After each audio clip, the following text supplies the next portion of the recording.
Assalomu alaykum, hurmatli muhtaram qarindoshlar, yaxshimisizlar? Bugun 2020 yili 17-oktyabr shanba. Men diqqatingizga tuvandagi mazmunlarni sunmoqchi.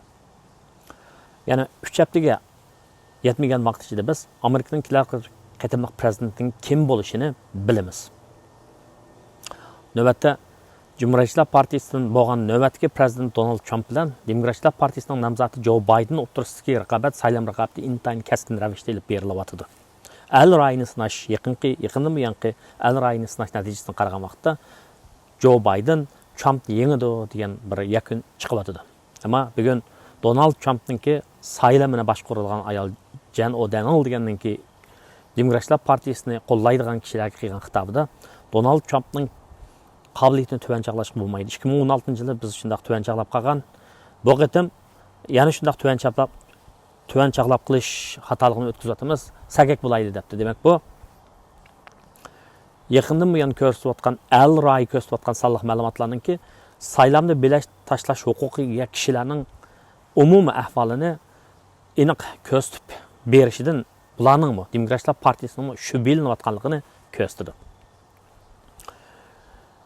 Ondan sırt albatta biz shu saylamda biz doim deyilayotgan bir gap ikki partiyadan Donald Trump bilan Joe Biden o'rtasidagi masala. Birisi Amerika iqtisodining chekinishi, yana birisi shu koronavirus, ya'ni COVID-19 deb atalgan Xitoyning Wuhandan taralgan bu kasallikki Amerikaning ijtimoiy, siyosiy, iqtisodiy holatiga ko'rsatgan ta'siri bo'layotdi. Tunugun Wall Street jurnalida Donald Trumpning atrofidagi kishilarningki Xitoyga tutqan muomalasida ikki guruh odamlarning borligini. Birisi Amerikaningki Maliya ministri Steve Mnuchin qatorliq yer sharilishini tashabbus qilgan kishilar bilan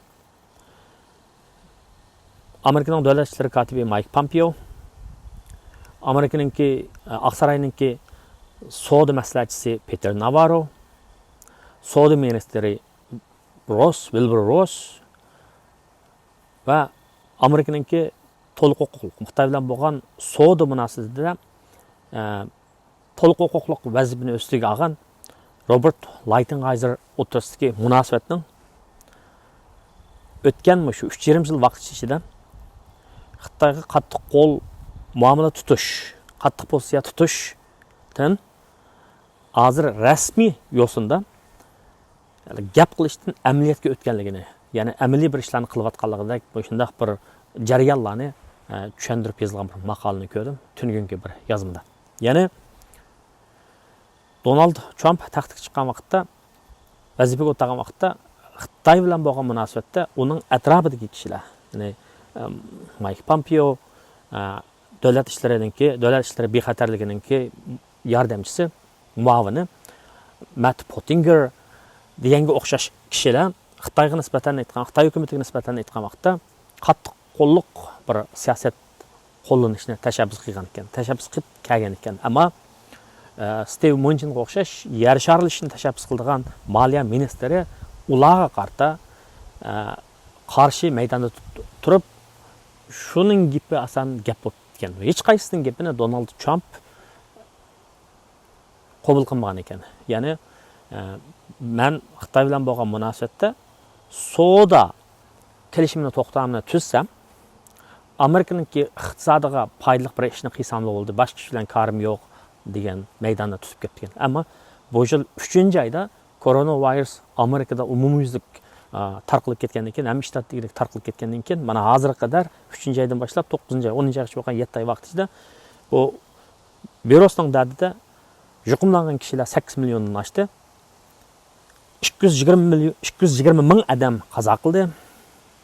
Taxmin shu payshanba kunining, juma kunining o'zida butun Amerika bo'yicha 68 ming odam bu kasal bilan diagnoz qo'yildi.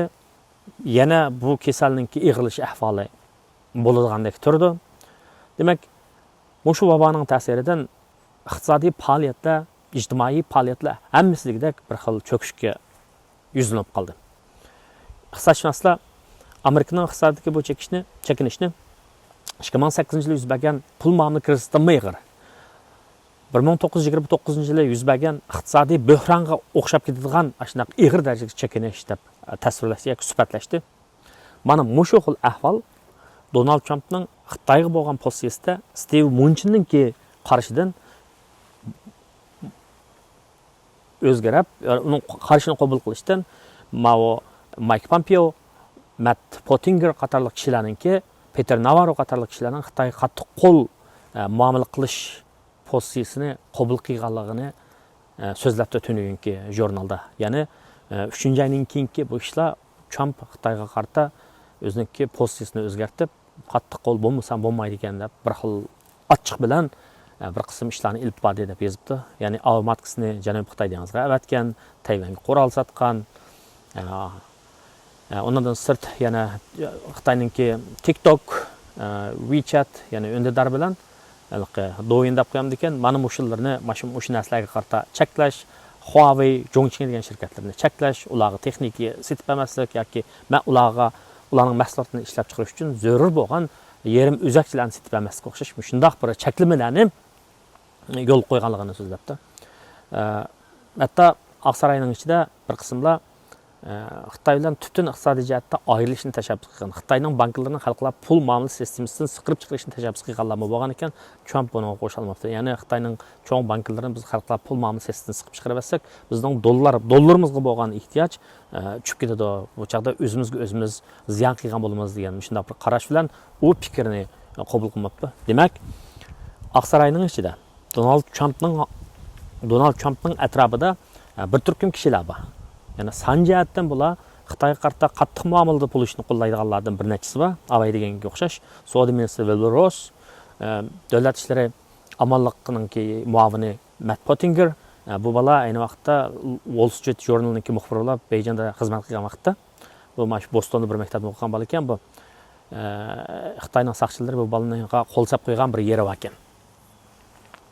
Andan keyin Mike Pompeo, Peter Navarro bu Amerika birinchi deydigan, mandaq aytgan vaqtda Amerika millatchisi bor.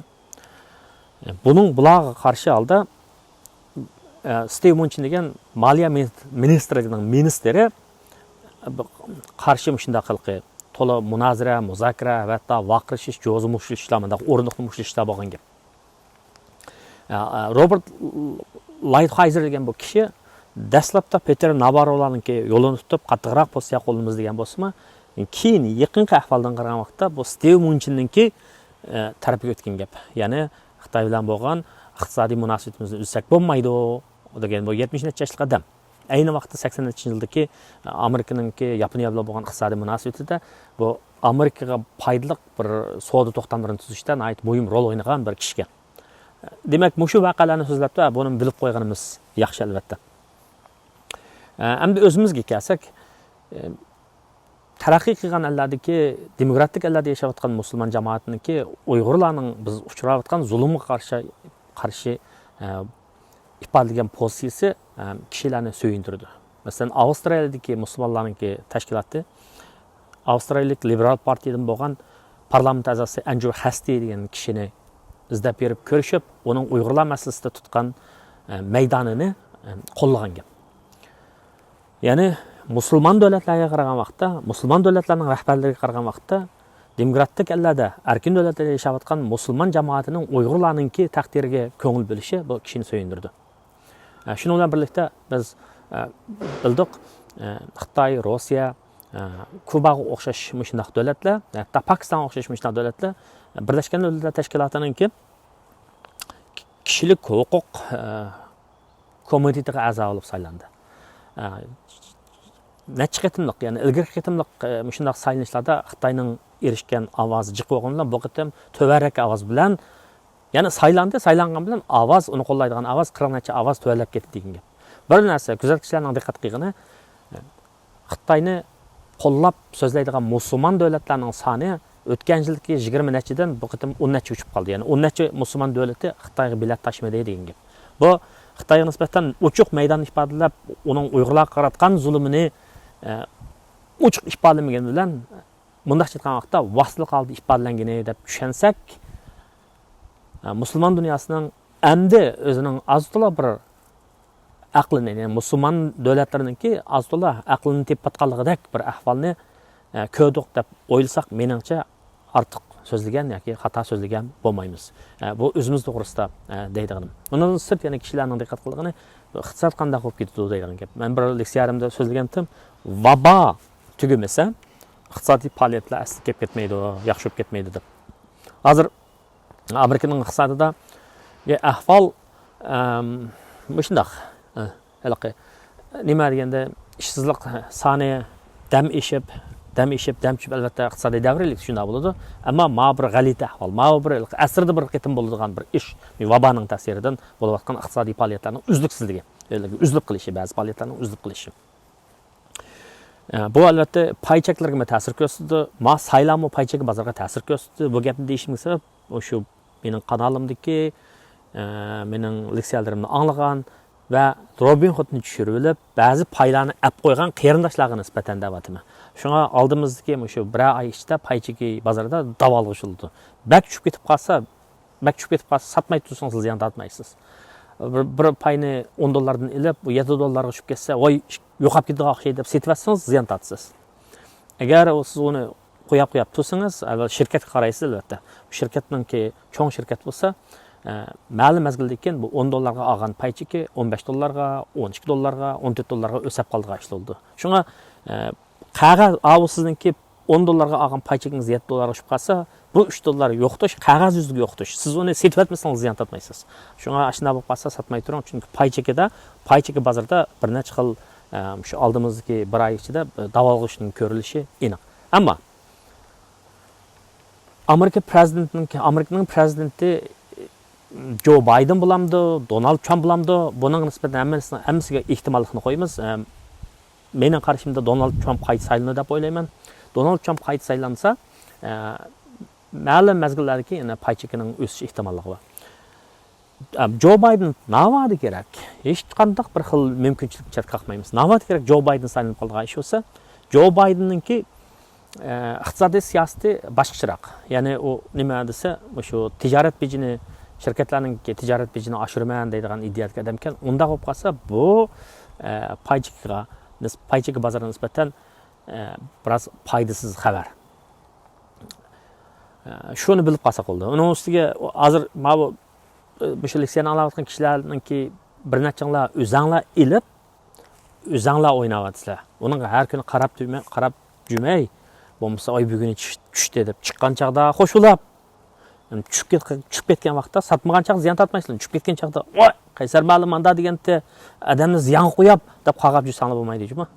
Men faqat yaxshi niyatim bilan da'vatim. Chunki ma'lum jamiyatlarda yashayotgan ekanmiz. Shu jamiyatlarningki sharoitlarini yaxshi bilishimiz kerak. Chunki shuni bilsak ziyon tortmaymiz. Bo'lmasa g'arib g'urba bo'lib qolamiz degan gap. Shu davlatlarning tilini bilishimiz kerak. İqtisodiy tillarni bilishimiz kerak, yana mana shunday pul muomala bilimlarini bilishimiz kerak. O'zimiz shunday bilib qiziqsak, bizning bolalarimiz bunga qiziqadi. Chunki ot kasbda mo'zuzning bolasi mo'zuz bo'ladigan, qassobning bolasi qassob bo'ladigan bir ishlar bor. Ammo hozirgi tarixda, hozirgi egilik, hozirgi davr biz yashayotgan davr o'xshamaydi. Bu hozirgi davr bilim asosidagi, texnika asosidagi egilik. Shunday bo'lgan ekan, biz reallikqa qarab nima iqtisodiy faoliyatlar qanday iqtidor talab qiladi bizdan, bir o'zimizningki kishilik dignity deb qo'yamiz, kishilik hurmatimiz bilan yashaymiz desak, albatta muhtojlikdan xoli bo'lishimiz kerak. Muhtojlikdan, iqtisodiy jihatdagi boshqa jihatdan muhtoj bo'lmasligimiz uchun nima ish qilishimiz kerak deganda, shunga masalda kerakli narsalarni tayyorlashimiz, o'zimizni tirishimiz kerak. Ham o'rgangan narsalarimizni praktik qilib, foyda olsak boshqalarga deb, ya'ni yo'qishchanlik bo'lsin. Qo'yandan tushsa, qo'njiga deydigan bir gap bor.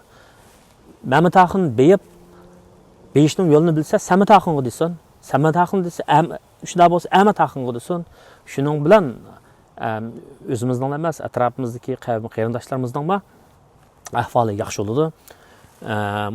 Shu nuqtadan men shu pensiya puli haqida paychiki to'g'risida so'zlab kelyapman. Andan Uyg'ur qarg'anchilik to'g'risida so'zladim. Vabo tufaylidan bu tovarlarni import eksport qilishlari toza degandagidek bo'lmay qoldi qilyapti.